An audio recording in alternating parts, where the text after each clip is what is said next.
Goeiemôre, Dok Matt wat praat. Het jy al gehoor iemand sê ek is bang? Bang vir iets, bang vir die donker, bang vir dinge wat kan gebeur, bang vir die onbekende, bang vir 'n situasie in jou lewe. Baie mense hoor jy ek is bang.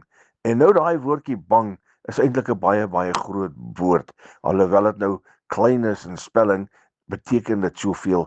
Mense wat bang is, dit ontwrig mense se hele lewens styl. Dit gooi jou van koers af. Dit gooi jou van rigting af en bang kan jou hele lewe omvergooi.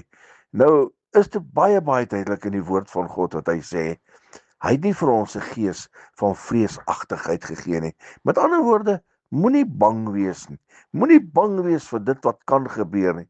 Moenie bang wees vir die goed wat dalk kan gebeur nie, want 10 teen 1 gaan dit nooit gebeur nie. Vreesagtigheid, bang, is mos nou loop hand aan hand. Vreesagtigheid is dalk net 'n groter woord as die woordjie bang. Nou ek wil u verseker, dit is nie by Jesus is 'n keuse dat jy moet bang wees nie. Hy wil nie hê jy moet bang wees nie. Hy is die een wat jou deurdra deur elke situasie, elke probleem, elke behoefte. Maak nie saak wat se storm jy deurgaan nie. Moenie bang wees nie.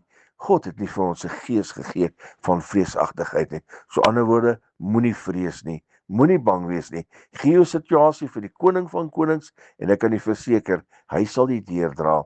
Herlewingsgroete.